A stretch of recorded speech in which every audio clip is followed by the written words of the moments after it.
Yo, what is going on YouTube? Hope you guys are doing fantastic today.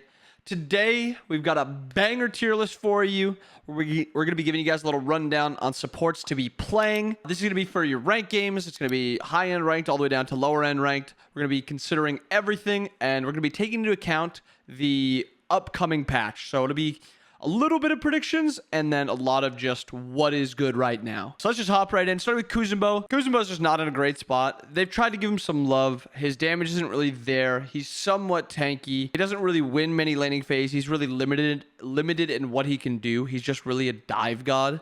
And if you're falling behind on a dive god, you're kind of just useless. We're going to toss Kuzumbo in below average. Naja's been pretty bad since they nerfed how his 2 was. When his 2 used to be percent health, he used to actually be a really good support. And then when they changed it to power, it just kind of removed his 2 as an ability in support. Unless you build like a really hybrid, like Shifter Shield, something with like high power. Shifter Shield, maybe you slap on a Jotuns or something like that. Nasha's just pretty not great. I think you can make him work. If you get ahead on Nasha, you can kind of run a game. 1v2, 1v3, stuff like that. Live a long time. But I just think overall, I don't think he should be played right now. Xingqian. I think Xingqian will almost always be one of the best ranked gods to be playing. Even if he's not great in the laning phase, he scales well into the late game. While he's not great in the laning phase, he's hard to punish. You're really easy at securing your purple buffs with a hog, and then just your movement ability and your CC. When you hit 5, you kill potential on anybody that doesn't have beads. And then if you get to late game, as long as you won the enemy ADC, you're going to be doing your job in the late game. And you're going to give your team like a way to win. So Xingqian in above average. So now starting with Hercules. This is one with a big buff in the next patch. Hercules is getting a lot of damage added into his kit. His passive is getting doubled in power. I think this will be a big help to Hercules because while he's gotten a lot of cooldown changes and now he's getting a power buff. So he's kind of coming back into where he was before. I don't think it brings him up into like that above average and great tier because his items still aren't great. But like just Thebes into regrowth might just be enough for Hercules to just kind of carry the game. So we're going to put him in average. Maybe I move him up after I've played him a few games. But for now, I just can't put him above average. Ymir's fantastic right now. If you know how to play with your walls and play with your Ymir passive, this god is so hard to play against.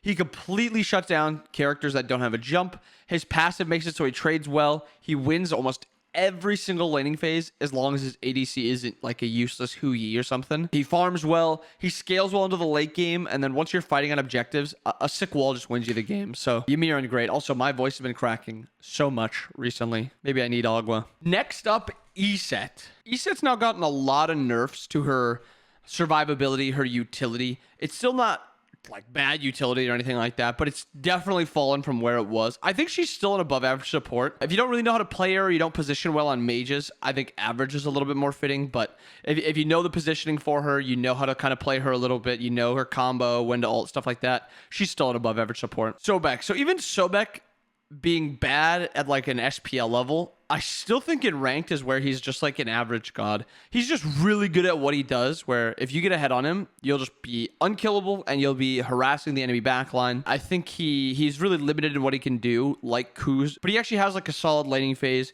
He's got really good displacement. Like you pluck somebody, they just kind of die a lot of the time. And then he also scales well into the late game, and his healing in the laning phase, I think, is a bit underrated. It just makes it so he's harder to punish. But Sobek is just a lot easier to play than Kuzumbo, I think, too. Khepri. I think Khepri is a great support. You should be putting time onto Khepri right now. Khepri is just fantastic. He's got so much CC, and the DR patch didn't kill him because of his root.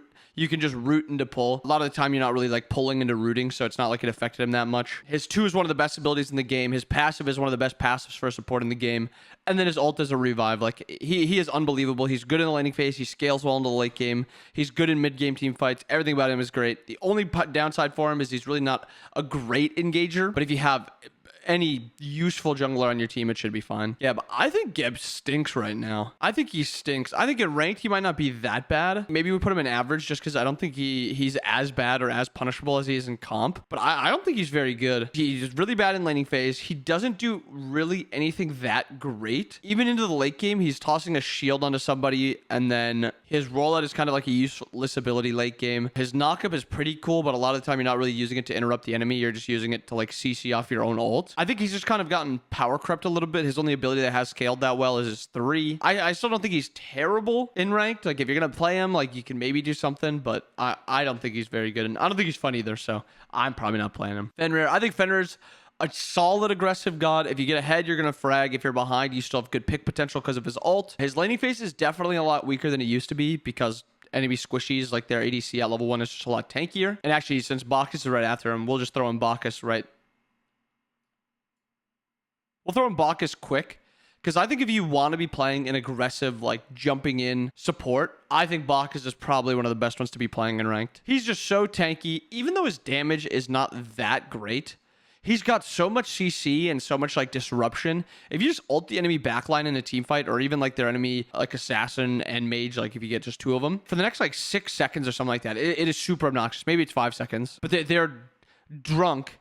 And it's really hard to play the game while you're drunk, and you can't really control your character completely. You can't really control where you're putting all your abilities, and it is very, very strong. He's also got a really good laning phase, and he's really safe. He's very good. Athena's buff is actually really nice, getting mitigation when she's ulting, and then her taunt going down in cooldown. But I think she's just not a good ranked god. Almost every other god is going to be doing more than her. I'm actually going to toss her in bad. Her kit is really just, like, taunting somebody and killing that person that's taunted. And if your team isn't ready or they don't put abilities onto the enemy when you taunt them, you're probably dying right after. So I would not recommend playing Athena. Terra. I think Terra's above average, 100%. I think with Fae Blessed, how it is, you buy Fae Blessed, you just, whenever you ult, whenever you 3, you're dropping those Fae Blessed. Her build right now is very strong. Lotus Crown into Fae Blessed. You have like 60 prots of each before you heal. You have 400 health or 350 health, and then once you heal, you're giving yourself an extra 15 prots. Like, she just has like a really good build right now. She doesn't really need the cooldown, but you can go cooldown 3rd with like a Spirit's Robe or something like that. And then she dives well, she peels well. Her laning phase at level 1 and 2 is pretty bad, but as soon as you get to level 3, it's actually really strong. Dude, is this just like a bunch of good gods at this like beginning part? I think Atlas is sick. If you're gonna be playing a rank support, Atlas is one of the best ones to be playing, because if you're ahead, you're behind, he's going to be doing a lot. He's really good on objectives also, because he just walks over and ults them. And then his pick potential is also bonkers with his too. His laning phase is good. His late game is good. And he can hard carry games by building damage or like a couple damage items, just because of how much percent power is in his kit. And his base damage is really sick too. So Atlas, above average. Nox.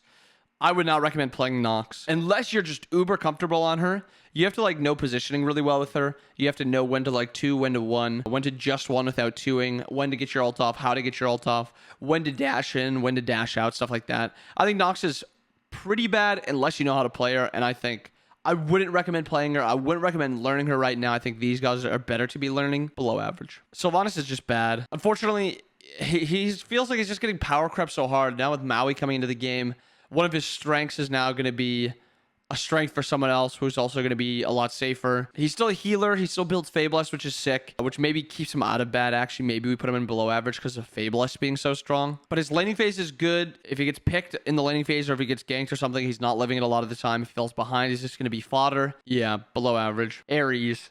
I think Ares is really dependent on the person playing him. We'll put him in average, but I could make a case for him in great, and I could make a case for him in bad, depending on like the comp you're playing against, who you're playing, how you're playing it, stuff like that. I think he's really strong in the laning phase. He scales well into the mid game. His late game is pretty meh because he's dying a lot of the time before his ult gets off. But if he falls behind, he's pretty useless. He has no hard CC, which is not great. And then his survivability isn't that great either, other than just being like super tanky. If you can hit your chains, he's sick. If you can't hit your chains, he's not going to be sick. Yemoja, the best. We thought she was killed, and then they introduced this item that is perfect for her in Fabless. What is there to say at this point? Yemoja is going to be the best character in the game if they keep just giving her things that she needs. Like, next up, it's going to be, this item makes your Omi half as expensive, and it's gonna be like, well, no other god uses this but Yemoja, so she's still gonna be the best. And realistically, she's one of 2 or maybe 3 gods that can use Fae Blessed in support, and that's one of the best items in the game right now. Even if you're not hitting your abilities, if you're just spam tossing your 2 late game, getting some decent ults, tossing a 3 down for your team to use, you're gonna be winning games. I wouldn't recommend her unless you really know how to play her or play her in some casuals and really learn her, because she's very punishable still, and she does have downsides compared to when she was first released, when she had no downsides. Or even recently in like the past year. But she's fantastic still. Ganesh. This one might be weird because usually I put Ganesh really low, but I think Ganesh is an above average support to be playing in ranked. I think he is a lot better if you build like a damage item, maybe 2, and then just drop your ult on the enemy squishies late game, or even circle him in the late game if they can't jump out of it or get out of it without having to use a relic or just take damage. His lightning phase is fine. He's really safe, especially with his buffs coming up. With his buffs coming up, I may even consider moving him into great, because getting his dash up faster is going to be phenomenal. It's going to make it a lot better. The movement speed when you're 2ing isn't that big, but it's going to be nice. So above average for Ganesh. Fafnir. I don't think I'd recommend Fafnir in rank at all. I think Fafnir's got to be one of the worst ranked gods, because he's really team reliant to be super effective. If you think about his kit outside of how he plays around his team, he's got a stun. Nice. It's a skill shot. It's hard to hit. He's got a buff to his teammate, so you're relying on your teammate. And then he's got a jump. Not that great. I think he can be played as a hyper carry, kind of with a lot of power, but I think if you build him like a normal support should be built, I think he's actually really bad. Also, since we have a Kumba tier, Kumba is so bad. He actually did not feel that bad maybe a patch or two ago, whenever it was. And then when they changed how roots applied DR and got DR'd, it ruined him. It literally ruined Kumba. I think his 2 should be maybe a root cripple, something like that, because it killed that ability, which was probably one of his best abilities. His 3 is now meh. His 1 stinks. His ult is meh. So now he's got stinks, meh, meh. Like, the character's just bad now. And then his passive is stinks. Kabrakan's OP. He is so good in support right now. I don't even think you need to worry about the nerfs that happened to him. I think he still does exactly what he does well. He's got 2 stuns. One of them doesn't DR or is non-DRable. He wins a lot of laning phases, and then his ult is on a lower cooldown, meaning he can get it up faster and absolutely just destroy people. You get ahead. You snowball really well. His damage is really high. He's really tanky. If you take too many abilities, your team is just going to win the fight around you. Kabrakan is sick. I put Erlang in here because I thought I was going to put him a lot higher than I am. But I think Erlang is a pretty bad warrior support. He's really strong if you know what to do with him, but I feel like a lot of people just wouldn't know kind of how to play him, and I think that kind of neuters his possibilities. He's got a lot of lockdown. He's really safe, and he's really tanky. I think people underestimate how tanky he is when you build kind of full tank, but I still think it takes a lot to kind of learn him. His payoff isn't that great either, but he's still like a decent support, and I think he's right there with Athena, and he's right there with Fafnir. Artio is another one where I just wouldn't recommend to play, because you're really just playing for the early game with her. I'll put her at below average because there is some upside. If you get ahead, she's hard to deal with. You're playing basically just for scepters. You're playing to just bully them out, get as many purple buffs as you can. She doesn't really scale well into the late game at all. Below average. Serb with his buffs is actually not too bad. I think they slowly just buffed him more and more, and he's kind of getting up to a spot where I actually think he's going to be viable. If mages were a bit better, I think Serb would be better. So his like prot shred was actually more useful. Unfortunately, his prot shred isn't that useful because mages aren't that great right now. Maybe some buffs to mages and Serb will be played. Achilles. I think Achilles has actually got to be a great support, a range support. You just build like Glad Shield, Renewal, Manticore, Spirit's Robe, and then a Sentinels, and then you can build like another power item like Void Shield or something, or a hybrid item. I actually think he's incredible. His laning phase isn't great, but it's not bad. He's super safe. He's got 1v5 potential, which I think a lot of supports like to have, actually, is like a potential to actually hard carry fight, and I think Achilles is kind of that. Baron, I think Baron's not very good to play in support.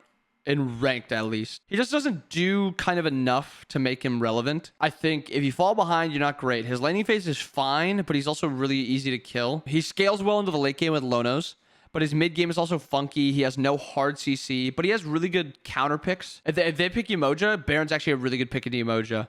If they go Kabrakan, Baron can be a decent pick into Kabrakan. Ymir, Baron is a pretty 50-50 matchup. Like, he's got some good matchups into these higher tier characters, but it's just a lot of the time he gets like pooed on by other characters. And then Horus, absolutely dominant.